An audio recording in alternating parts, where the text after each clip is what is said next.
Welcome to our posts. Today, we will see stories of r/entitled parents. Cousin abandoned my niece at my house while I was camping. Over the week, my husband and I went on a camping trip before summer season with its glorious warm weather was officially over. We weren't at home and had no cell reception where we were. We left Thursday, September 7th and returned on Monday, September 11th. While we were away, my cousin left my niece still strapped to her car seat outside my house door on Friday, September 8th and sent me some text messages. Remember, I had no cell reception where I was camping. I would never have known while I was gone. I saw the missed messages after I returned home. It wasn't a request to ask if I can help her. It was simply a message notifying me that she left my niece in front of my door, along with a bag with her stuff for the weekend. She did not ask me beforehand if I could help her babysit. There was no possible way for me to know. Even if I knew, I would have still declined unless it was a medical emergency in the family and they had no other choice. I live in a rural area where everyone is on 30-acre plots of land, so no one knew my niece was there. I had no clue. The neighbors had no clue. My niece was literally abandoned in front of my door until Saturday noon when my parents came by to drop off my parcels that were delivered to their house. That's when they saw my niece. My parents called my aunt and had her come pick her up. I can only assume that my parents, my aunt and my grandmother scolded my cousin for leaving my niece at my door. When I got home, all I saw was the initial text message telling me that my niece was dropped off at my place.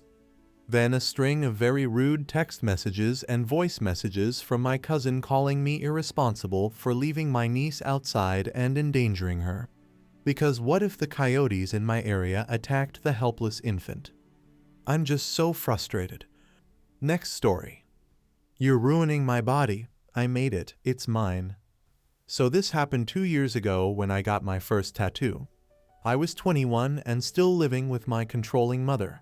She was shocked when I told her I wanted to get a tattoo, but she didn't physically stop me. I got home with my upper arm tattooed solar system with watercolors to find her in the living room, crying. She started talking about how I ruined her body by getting that tattoo, about how she made my body so it's hers. She asked if I cried while getting it. I told her I didn't, 'cause it didn't really hurt at all. She yelled at me, "Of course you cried." I cried, "Because I knew what you were doing to my body." She calmed down after a while and even said my tattoo looked nice. But I felt really gross after all that. She also flipped out when I got my hair cut. My sisters and I were always told that she'd sue any hairstylist who dared to cut our hair. So it took me till I was 19 to finally get a short haircut. And she cried when I got my first piercing too. This woman is nuts sometimes. A little edit. I do not know how my grandmother would feel about this whole thing. My mother cut contact with her before I was born, 'cause she was physically abusive towards my mother, my mother's siblings and my siblings. Next story. My daughter's father wants to use her as therapy for his wife update. Hey everyone, I decided to post a last update since I will be going full silent for a long period. For those that didn't know, I'm right now dealing with my daughter's father and his delusion. He wants to use my daughter as a therapy doll for his wife that recently lost a child. A lot of people were worried for my daughter and me, and I truly appreciate it.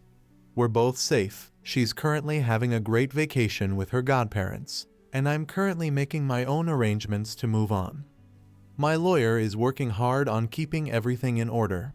I know a cease and desist was his first action, and we are going for no contact. He says we have a solid case, and hopefully this will be resolved relatively fast. And by that I mean a year or two. We did get a temporary restraining order.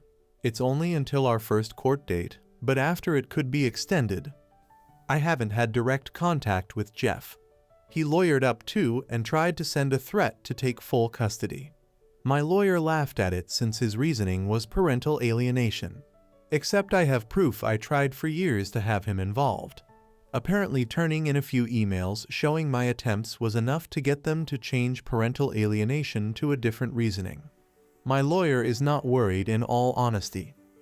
For now, I've decided after much thinking that moving is going to be necessary. It won't be something I can do on a whim, but I'll be looking into new houses within the month to hopefully move sometime this year. School will remain the same, but we will be speaking to the admin to make sure only certain people can pick her up. And part of that decision has been to hire a private driver. He's someone I absolutely trust and has worked for relatives in the past, so I'm very comfortable with the idea, and so is my daughter. Now I just have to make sure they don't go for fast food every day after school. Things in all honesty are not that scary right now. I have a good lawyer, good evidence, and my little girl is happy and healthy, so I'm just going to focus on working things little by little. Because of the legal proceedings, I don't think I'll be posting any updates anytime soon. And to those sending me PMs telling me I'm horrible for keeping my daughter from her father, or telling me I shouldn't have had her in the first place, please kindly speak to the void. I'm too busy. Update. Hey, doing an unexpected update. My lawyer just called me to let me know Jeff was arrested. I'm not aware what the charges are. Short of being a murder, I'll be realistic. He's probably going to be out as soon as his parents post bail. That said, I have to admit, a petty side of me is rather happy since depending on the circumstances, it might help in my bid to get a permanent no-contact order. My daughter is doing great, by the way. She's been making her list of new school gear she wants for March when she goes back to school. I've also been talking to my job about a chance to work in another country. We'll see. Thank you everyone that has messaged me by PMs. You guys have great recommendations and I read them all. I couldn't keep up with all messages, but the vast amount helped a lot. If anything happens directly on my own case, I'll post later on. For now, I have a few months before we go into court again. Next story. Parent sits in my seat because she had a kid. I was boarding a flight from Nick to Toronto. I had checked into the flight 24H in advance as soon as it opened because I need a window seat. When I got to my seat, there was a woman seated in my seat with a child, probably aged 6 or 7. I told her that the seat she was in was mine. I said it very politely since it could have been an honest mistake. She pointed at a seat a couple rows away and told me that I can sit in her original seat, which was not a window seat. I told her I wanted a window seat, which is what I originally selected. She just looked at me, then looked at her kid, then at me, without moving. I was about to ask her again for my chair back, but the man behind me overheard our conversation and offered me his window seat. I didn't want to cause more of a scene, so I accepted it and he sat in the woman's original seat. If it was so important for her to sit beside her child, why did she not check in when it opened? When I checked in, there were multiple sets of 2 seats together that she could have selected. If it was me, I'd probably prepay for selected seats just to make sure. On top of that, she didn't even ask me if we could switch. She just assumed I would be okay with it. A part of me wishes I demanded my seat back. Next story. Couple brought a toddler with squeaker shoes to a wedding. Some dear friends got married the other day, and it definitely was not a child-free wedding. And to the parents in attendance credit, the 2 toddlers were mostly very well behaved and as quiet as toddlers can be expected to be. Except for the goddamn shoes. The point at which it came to a climax of, "How the hell did you think this was acceptable?" was during the after-dinner speeches. Parents and close friends delivered beautiful speeches. When I first met Jordan, fake names used squeak, they squeak were squeak in squeak, the squeak college squeak cafe squeakteria. I just stared daggers at this couple.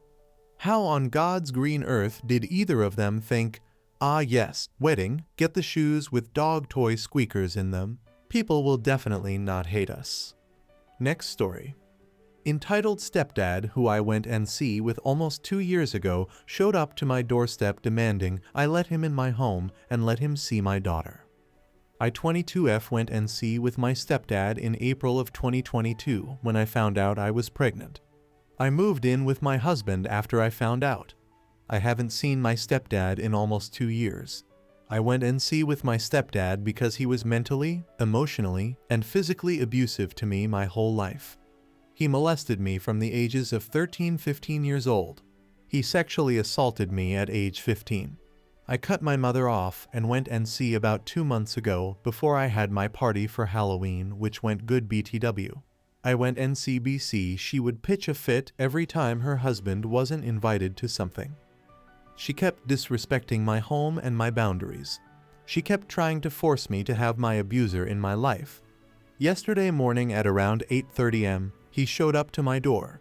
I heard a knock and looked at my Ring doorbell camera. It was my abusive stepdad. He shouted, "Open up, it's me. We need to talk." Keep in mind he has tried to contact me through fake social media accounts and blocked numbers. My Ring doorbell has a feature where you can talk through it. I talked through my Ring doorbell. I told him, "I don't want to talk to you. Go away or I'm calling the police." He said, "I'm not leaving until I see my granddaughter." I immediately went into the other room and called the police. He was beating on my door. He was kicking my door. He was yelling obscenities towards me. My Ring doorbell camera recorded everything. The police showed up 10 minutes later. He was still there yelling and banging on the door. One police officer came inside to speak to me. The other officer moved him into the parking lot away from my door. I told the officer what was going on, and he went back outside to talk to him. He called the officer a piece of crap. I heard him yelling so loud the whole building could hear him. He threatened to beat up the officer and refused to leave. He was out in handcuffs and arrested. One officer told me how I can get a protective order. Many of my mother's friends, his friends, and people from our family were angry with me for calling the police and spread lies about me on Facebook. I'm so glad I went NC. Next story. Entitled Dad Called the Police on Me for Sitting in a Pool. This just happened today and I'm so mad. I 28 am, autistic, just wanted to spend some time relaxing in our local swimming pool. I had black goggles and like to swim underwater. I also like to simply rest against the poolside and chill. Also, I was the only adult male without any children in this pool, which is clearly for everyone to use, shallow at one end, deep at the other, etc. I'm just resting by the poolside when a manager, not even a lifeguard, a bloody manager, comes over to me and tells me my presence and behavior is making someone uncomfortable. He explained that someone had complained that me diving underwater and simply sitting by the side of the pool was apparently unacceptable, because I was apparently doing this to peep on children. He told me this in a non-accusatory tone and seemed to sound as confused as me about this. At first I thought I was upsetting some over-worried parent, and being a parent myself, I felt horrible. I explained that I was just relaxing by the poolside, offered to take off my goggles to put them at ease, and even wanted to apologize to this person. The manager seemed to accept this and presumably went back to the parent to let them know I was sorry for upsetting them. About 10 minutes passed and the manager was back, telling me the police had arrived. I was shocked and asked if it was about me. The manager said yes and that they wanted to talk to me. This is when I meet the entitled dad for the first time. Big guy, maybe early to mid-30s and pretty buff looking. This is the only time he spoke to me and all he said was, "You better go quietly or I'll tell everyone here you're a pedophile." He walked away before I could reply and the manager led me out the pool. I felt tempted to flip this Kevin the bird as I walked by, but I kept my cool and just left. I get to the locker rooms and 2 police women were waiting. Fortunately for me, they were really nice and friendly with me the whole time. After grabbing a towel, they started asking me what happened and what I was doing. I was honest and told them I was just trying to relax and had no idea I was upsetting this person just by being there. I even told them I was autistic, which led to one of the officers telling me they had a family member who was also autistic. They then asked me for my details to run me through their database. While that went on, the entitled dad walked by and one of the officers asked to talk with him. He agreed and they went elsewhere. I got changed back into my clothes, and as I was coming out the changing room, the entitled dad was in my way with his back to me. I couldn't quite hear what he was saying over the other people in the room, but I did hear him rather loudly order his kids to stay put while he went to get changed. He walked off without seeing me, and I left the locker room. The police stayed with me in the lobby until their database come back. Of course, it came back that I had no history of crime, and the gym staff had told the officers I had no history of disturbing other people, and I was free to go. However, the entitled dad was hanging around near the back of the lobby, watching me. The police saw this too and offered to give me a ride home since I had walked to the gym. I accepted since I was pretty shell-shocked by the whole ordeal and worried this guy would try something on my way home. In all, this was a really scary experience, and I'm still shaking typing this. I'm just glad the manager and the police were professional enough to let me speak my piece. I should mention there were other parents in the pool who didn't care about my presence. Another dad and his kids were playing right next to me, and he didn't care. Edit: holy cow. I did not expect this post to be seen by so many people. Thanks so much for the support, guys. Let me give you a small update. I went back to the gym today to see if the same manager was on duty. Thankfully he was, and he took me aside to explain his perspective on things. I'll call him Mike, not his real name. Apparently this Kevin seemed to be trouble from the start, being very irate with Mike as well as other staff members. The only reason it wasn't the lifeguards dealing with him was because they were scared of him, being 17 to 18-year-olds, and this guy was an early 30s looking buff man. Even Mike, who was roughly the same age as the Kevin, was concerned with his behavior, thinking if he got near me that we'd end up throwing hands. When Mike first told him that I had offered to leave my goggles off so I wouldn't dive underwater, that apparently wasn't good enough. Then, when the police arrived, Mike had actually just told them he was concerned for my safety. Nothing about the pedophile accusation. No wonder they were so nice. I then asked Mike if at any point he thought I really was a threat to the kids. He laughed and said no, saying that when I had mentioned I had kids of my own, the fact that I had offered to apologize and attempt to de-escalate things, he could tell I wasn't dangerous. He was thinking more about me being safe than whether or not I was a threat. The police seemed to think that way too. At one point after I left, the Kevin was getting mouthy again and a receptionist chewed him out for his actions. Wish I could have seen that XD. Then Mike asked if I made it home okay, and I told him about the police giving me a ride. Their car wasn't in sight of the building. He was relieved and hoped this event hadn't put me off coming back. I do plan to come back to this gym now since I can count on the staff to have my back now. But yeah, everything is cool now and everybody knows what a twat this guy is, so I don't think I'm in any further trouble anymore. Oh, and to answer why I left, I was given the choice whether to go or not. No one told me to leave. I was planning on leaving a few minutes before this encounter anyway, so I didn't mind too much. It was only when the police officer caught the Kevin staring at me that they offered to give me a ride. Since someone in the comments suggested I ask for it, I asked if they had a police log number for what happened. Mike said they weren't given one, but offered to chase it up for me. I declined, not really wanting to put myself any further into an issue that seems more or less resolved anyway. Hope that clears a few things up. I hope you guys like this video. If you did, make sure like, comment, share, and subscribe the channel. Our posts